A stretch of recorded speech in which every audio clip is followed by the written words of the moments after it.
नमस्कार, आपका नेता में आपका स्वागत है। मैं हूं श्वेता रंजन। नजर नवाज नजारा बदल न जाए कहीं, जरा सी बात मुंह से निकल न जाए कहीं, यूं तो मुझे खुद पर बहुत एतबार है, लेकिन ये बर्फ आंच के आगे पिघल न जाए कहीं।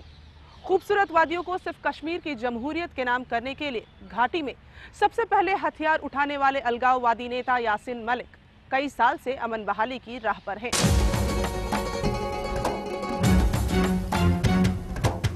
यासीन मलिक ने तो हथियार रख दिए, लेकिन पाकिस्तान की सरपरस्ती में चल रहे आतंकी संगठनों ने वादियों में जो कोहराम मचा रखा है, उसने समझौते की हर कोशिश को पीछे धकेल दिया है। पहेली बनते जा रहे कश्मीर में कैसे कायम हो अमन चैन, और इस मुद्दे पर क्या नजरिया रखते हैं JKLF चीफ यासीन मलिक, इसी पर चलेगा आज उनसे सवाल जवाब का दौर। 1964 में पाक के कब्जे वाले कश्मीर में पाकिस्तान समर्थित Jammu and Kashmir national liberation front नाम से हथियारबंद लोगों का दल बना। 11 फरवरी 1984 को मोहम्मद मकबूल भट्ट JKLF के संस्थापक सदस्य बने। 11 मई 1989 को JKLF ने कश्मीर छोड़ो आंदोलन 3 दिन तक चलाया। 8 दिसंबर 1989 केंद्रीय गृह मंत्री मुफ्ती मोहम्मद सईद की बेटी रुबैया सईद का अपहरण। 13 दिसंबर को रुबैया के बदले JKLF के 5 आतंकियों की रिहाई हुई। 6 अगस्त 1990 को JKLF के commander in chief Yasin Malik साथियों सहित गिरफ्तार हुए। 17 मई 1994 को यासीन मलिक की रिहाई हुई। 1994 में यासीन मलिक ने JKLF की ओर से युद्धबंदी की घोषणा की। इसके बाद वो सियासी मोर्चे पर आ डटे। 18 फरवरी 1996 को भारत सरकार ने JKLF पर प्रतिबंध लगाया। मार्च 2002 में यासीन मलिक पोटा के तहत गिरफ्तार किए गए। 3 महीने बाद उन्हें रिहा कर दिया गया। अब वो शांति समझौते के तहत आजाद कश्मीर की लड़ाई लड़ रहे हैं। आजादी के बाद से आज तक थर्रा रही हैं कश्मीर की वादियां। केंद्र की तमाम सरकारों ने अमन बहाली की कोशिशें की, लेकिन घाटी के नेताओं को मनाने में उन्हें नाकामयाबी ही मिली। इस महीने होने वाले गोलमेज सम्मेलन के बहिष्कार की घोषणा करके JKLF ने एक बार फिर खलबली मचा दी है।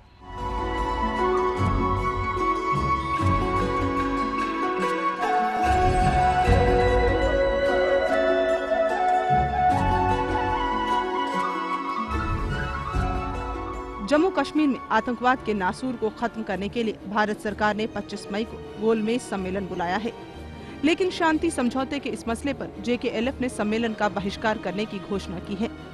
JKLF प्रमुख यासीन मलिक किसी भी समझौते से पहले हर तरह की युद्धबंदी की दरकार जताते हैं। ये जो 25 तारीख को राउंड टेबल कॉन्फ्रेंस होने वाला है, आप उसको बाइकआउट कर रहे हैं? जी, मैं उस राउंड टेबल कॉन्फ्रेंस में नहीं जा रहा हूँ। उसका रीज़न है कि जो मिलिटेंट लीडरशिप है उनको शामिल करो।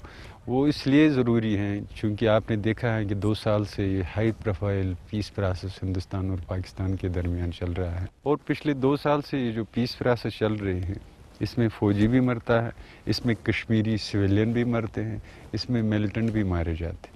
And I don't think it is good for the peace process. ये फिर असैसिनेशन प्रोसेस बनती। इसलिए to create a genuine peaceful atmosphere for a peace process, dialogue process, उसमें लोगों का एतमाद भी बहाल करने के लिए ज़रूरी है कि पीस प्रोसेस के दौरान कोई न मरे। उनका मकसद ये है कि ये दिखाया जाए कि कोई बातचीत नहीं बन सकती है जब तक हम लोग नहीं होंगे, बंदूक वाले नहीं होंगे। और वो चाहते हैं कि जो प्रधानमंत्री ने राउंड टेबल कॉन्फ्रेंस बुलाई है 24 और 25 के लिए, वो उसमें रखना डाल दें, वो नहीं चले। पाक के कब्जे वाले कश्मीर की आजादी के लिए भी यासीन मलिक ने ब्रिटेन और अमेरिका की यात्रा की। भारत पाकिस्तान के साथ ही विश्व शांति के लिए भी खतरा बनती जा रही कश्मीर समस्या को हल करने के लिए वो अमेरिका का दखल चाहते हैं। ये बात कहाँ तक सही है? आपने कहा जॉर्ज बुश को इन्वॉल्व किया जाए, इंटरवीन करना चाहिए कश्मीर के मसले को सुलझाने के लिए, कितना सही है उनको इंटरवीन करना? जो इंडियन स्टेट क्राफ्ट की जो साइक है, they never accept foreign intervention. तो इसलिए फैसिलिटेशन ज़रूरी है। सो आई use the name facilitation, not the intervention. America के ताल्लुकात पाकिस्तान के साथ उनके थे ही, अमेरिका के ताल्लुकात हिंदुस्तान के साथ बेहतर होते जा रहे हैं, तो they can use their friendly office. हम क्या चाहते हैं? आज़ादी।